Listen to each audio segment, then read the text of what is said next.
जया बच्चन, जिन्होंने संसद में थाली में छेद की बात की थी और उसके बाद पूरे देश में उनकी आलोचना हुई थी कि किस तरह से वो बॉलीवुड की बात को अगर सदन में कोई उठा रहा है तो उसको थाली में छेद कह रही थी। लेकिन अब जया बच्चन का एक और रूप सामने आया है और वो ये कि जया बच्चन एक ऐसी लीडर है जो बहुत लालची किस्म की है, वादा खिलाफी करती है और किसी से अगर एग्रीमेंट कर लिया तब उस पे कोई पक्का नहीं है कि वो एग्रीमेंट पे टिकी रहेगी। मामला लिखित में है और इसीलिए खुलासा हुआ है। मामला है मध्य प्रदेश का। मध्य प्रदेश में बीजेपी के पूर्व विधायक जितेंद्र डागा का बेटा है अनुज डागा। वो अनुज डागा प्रॉपर्टी डीलिंग के काम में है और उन्होंने ये आरोप लगाया है कि मेरे से एक जमीन का सौदा जया बच्चन का हुआ था और ये जो सौदा हुआ था सेवनिया गोड़ गांव में 5 एकड़ जमीन को लेकर के हुआ था, जिसमें लिखित में एक एग्रीमेंट हुआ कि प्रति एकड़ 1.5 करोड़ रुपए का ये सौदा है। अब ये सौदा हुआ, उस सौदे में ये तय हुआ कि 20% ये जो राशि है 5 एकड़ जमीन की वो एडवांस में देना होगा और अगली 3 किस्तों में बाकी पेमेंट देनी होगी। तो ये जो अनुज डागा है ये बोलते हैं कि एग्रीमेंट के तहत मैंने वो पैसा एग्रीमेंट के हिसाब से जो 20% पैसा बनता है वो लगभग 1 करोड़ बनता था, तो उन्होंने कहा कि मैंने 1 करोड़ रुपए जया बच्चन के अकाउंट में ट्रांसफर कर दिया और उस एग्रीमेंट के तहत ये तय हुआ कि अगली बाकी किस्त हो जाएंगी। इसके बीच वो रजिस्ट्री होनी थी, लेकिन इसी बीच में जया बच्चन ने कहा कि आप आगे की बात मेरे वकील से करें। कहते हैं कि जब वकील से बात हुई तो जया बच्चन सौदा करने के बाद मुकर गई और 6 दिन बाद वो 1 करोड़ रुपया जो अजय डागा ने दिया था जया बच्चन को, वो पैसा वापस कर दिया। अब मामला यह है कि अगर आप कोई एग्रीमेंट करते हैं और उसके बाद वो मुकरते हैं तो कानून ये कहता है कि वो जो पैसा है ये आपने वापस दिया है, लेकिन आपको उसकी पेनल्टी लगेगी। तो जहां तक कानून के जानकार हैं उस मामले में आपको बताएं, जो वकील हैं अनुज डागा के जो वकील हैं उन्होंने कहा है, जिनका नाम इनोश जॉर्ज कार्ले, उन्होंने कहा कि इंडियन कॉन्ट्रैक्ट एक्ट के तहत एक ऑफर देना, फिर उसे स्वीकार करना और स्वीकार करने के बाद अगर उसको संविदा को पूर्ण माना जाता है कि जो एग्रीमेंट हुआ वो स्वीकार हो गया है। अब खाली पैसा वापस देने से बात नहीं बनेगी, एग्रीमेंट को तोड़ने की पेनल्टी लगेगी। अब इस मामले में एक नया मोड़ ये आया है कि जो ये अनुज डागा है जिन्होंने ये जमीन का सौदा किया, उनका कहना यह है कि जया बच्चन ने जो सौदा किया था उसमें उनको लालच आ गया। पहले पैसा कुछ और, बाद में वो उसको 1.5 करोड़ प्रति एकड़ के बजाय उसको कह रही है कि 2 करोड़ रुपया चाहिए मुझको। क्यों?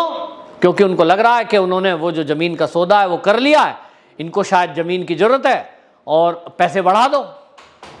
तो उनको लगता होगा कि वो सांसद है और सांसद होने के कारण वो दबाव दे देंगी किसी बात का। लेकिन अब ये मामला क्योंकि मीडिया में उछला है और मीडिया में आने के बाद अब तो ये न्यायालय में चला गया है और न्यायालय में बाकायदा ये जो अनुज डागा है इनके वकील ने वो सारे सबूत कोर्ट में जमा किए हैं। उन्होंने दिखाया कि किस तरह से एक लिखित में कॉन्ट्रैक्ट हुआ, उसमें तय हुआ कि 5 एकड़ जमीन है ये गांव की और ये जमीन जो है इसमें 1.5 करोड़ रुपया प्रति एकड़ के हिसाब से एग्रीमेंट है। 20% एडवांस दिया गया था और ये सारा मामला 19 मार्च को वो पेमेंट जया बच्चन के खाते में ट्रांसफर हुई।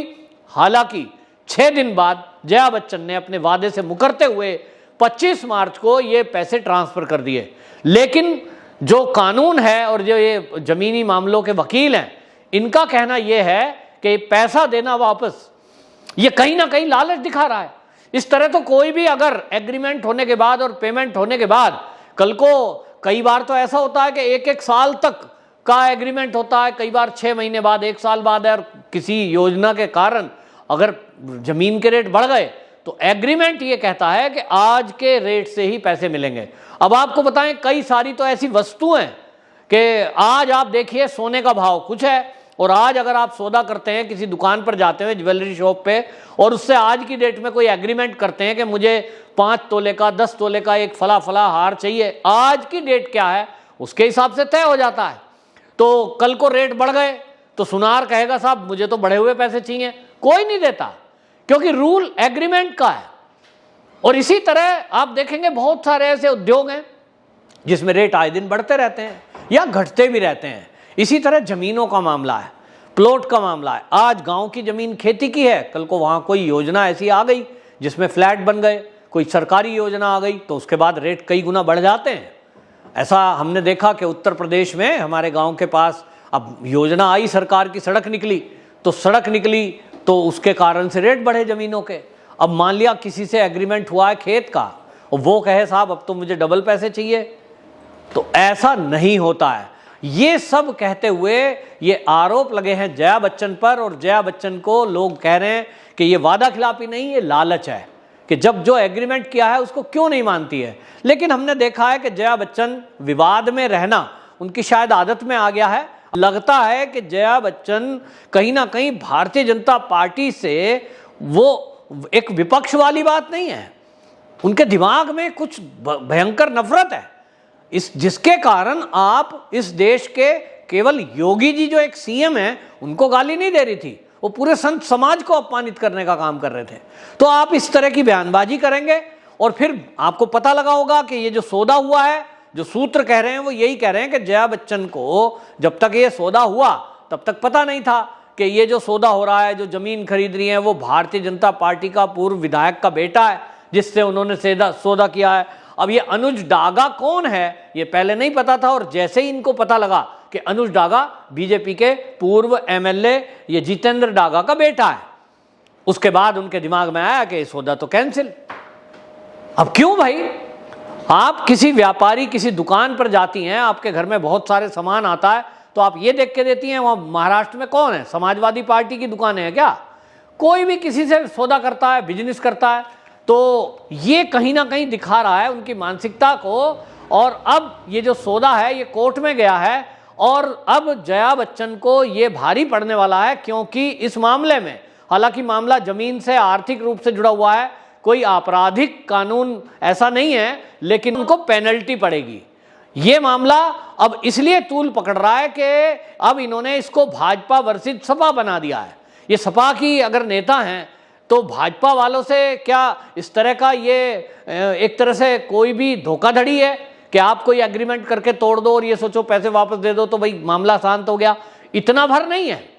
तो लोग कह रहे हैं कि इनको जब तक ये नहीं पता था तब तक तो ठीक है, लेकिन इनका जो मैनेजर है, जो इनका निजी सचिव है राजेश ऋषिकेश यादव, वो कहते हैं कि इनका निजी सचिव है और इन्होंने जब बात की थी इस मामले में सौदा होने के बाद, तो ये जो यादव जी से बात हुई, इन्होंने बीच में ये अड़ंगा डाला और शायद कहीं ना कहीं सौदे को ना हो पाए इस तरह से इन्होंने जया बच्चन को ये कहा कि ये जमीन जो आपने सौदा किया है इससे भी ज़्यादा पैसे इसके मिल सकते हैं, आप पैसे बढ़ाइए। और ये इसीलिए बीच में अटका। हालांकि जो मध्य प्रदेश में वो जो अनुज डागा के जो दोस्त हैं या अनुज डागा के जो सूत्र हैं वो ये कह रहे हैं कि ये मामला निजी सचिव की वजह से खटाई में पड़ा है, वो नहीं चाहते थे कि ये सौदा हो क्योंकि उनको भी बीच में कुछ चाहिए। अब ये इस मामले में कितनी सच्चाई है ये तो जया बच्चन बताएंगी कि उनका निजी सचिव जब बात कर रहा था तो क्या उसने अपने कमीशन के बारे में कोई बात की या नहीं की, या क्या हुआ, ये सौदा उन्होंने क्यों कैंसिल किया, इन सब बातों का जवाब जानने के लिए अब उन्हें कोर्ट में तारीख लगी है और अगली तारीख 30 अप्रैल दी गई है। 30 अप्रैल में उनको बताना पड़ेगा कि ये जो सौदा है, जब लिखित एग्रीमेंट हुआ था और आपके अकाउंट में छोटी मोटी राशि नहीं 1 करोड़ रुपए का ट्रांजैक्शन हुआ था, और ये तभी हुआ था जब आपने बैंक की डिटेल दी है। बैंक डिटेल आने के बाद, पैसा स्वीकार करने के बाद, लिखित एग्रीमेंट के बाद आप 6 दिन बाद कोई सौदा तोड़ रही हैं, क्यों, किसके कहने पर, क्या लालच है? अगर लालच है तो अब इस लालच का कोई इलाज है नहीं, आपको पेनल्टी देनी पड़ेगी। बहरहाल 30 अप्रैल तारीख लगी है, देखना होगा कि जो जया बच्चन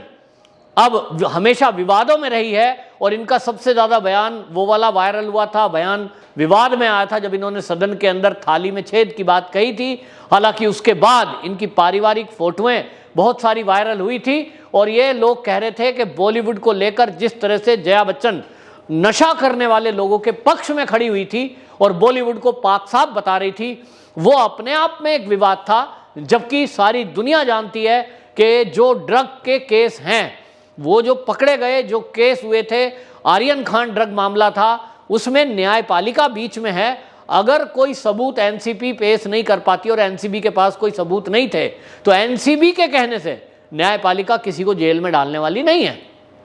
क्योंकि न्यायालय में किसी के साथ पक्षपात नहीं होता। न्यायालय में न्याय होता है और हमारे देश की जो न्याय व्यवस्था है वो किसी की जाति और धर्म देखकर काम नहीं करती, किसी अमीर और गरीब को देखकर काम नहीं करती। न्यायपालिका को इससे भी मतलब नहीं है कि ये जो आर्यन खान है ये किसी खान परिवार या शाहरुख खान का बेटा है, वो सबके लिए बराबर है। लेकिन जिस तरह से पूरा बॉलीवुड लामबंद हुआ, उसका प्रतिनिधि बनकर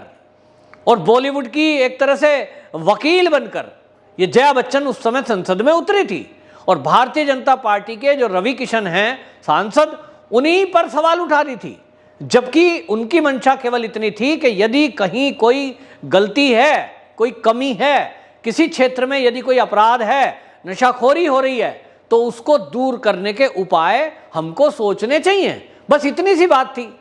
तो उसमें ये कह देना कि जिस थाली में खाते हो उसी में छेद करते हो, इसका मतलब रवि किशन को ये कहना चाह रही थी कि आप जिस बॉलीवुड से जुड़े हो, जिसमें आपका कैरियर बनाया, आप उसी की यहाँ पोल क्यों खोल रहे हो? तो अपने परिवार में यदि कोई कमी हो किसी बच्चे में, तो क्या उसको सुधारने के लिए हम प्रयास नहीं करते? सवाल ये उठा था उस समय। तो आज ये सवाल उठा है कि जमीन का सौदा करती हैं फिर उससे मुकरती हैं, आखिर क्यों? क्या भाजपा का लीडर है वो, इसलिए? अगर वहां कोई और होता तो शायद ये जमीन का सौदा कभी कैंसिल नहीं होता, ऐसा कहना उन लोगों का है। और वो जो अनुज डागा है, उनका कहना है कि ये जो सौदा कैंसिल करने का विचार आया है, इसमें दो ही वजह समझ में आ रही हैं। एक तो इनको लगता है कि लालच दिमाग में आ गया है, इनको लगता है कि ये जो सौदा है इसमें ज़्यादा पैसे लेने का जो मामला है वो लिखित कॉन्ट्रैक्ट के बाद लालच का है। दूसरा, भारतीय जनता पार्टी का लीडर होने के कारण उनको लगा है कि कहीं इस मामले में खुलासा ना हो जाए। आखिर लोगों का कहना यह है कि जया बच्चन ने मध्य प्रदेश में जाकर जो ये जमीन खरीदी, इसकी भी जांच होनी चाहिए। इनकम टैक्स विभाग को जांच करनी चाहिए कि जया बच्चन के पास ये पैसा कहां से आया कि मध्य प्रदेश में भी इन्होंने जमीन खरीदी। और जिस तरह से अभी कुछ नेताओं की प्रॉपर्टी का खुलासा हो रहा है, बेनामी संपत्तियों पर कार्रवाई हो रही है, बेनामी संपत्तियों की जांच हो रही है, यह भी एक मामला है कि महाराष्ट्र की रहने वाली जया बच्चन और वो जमीन खरीद रही है मध्य प्रदेश में, तो क्या भारत में कहीं अन्य राज्यों में भी इस तरह की प्रॉपर्टियां उनके पास हैं? इसकी जांच इनकम टैक्स विभाग को और ईडी को जरूर करनी चाहिए। वंदे मातरम।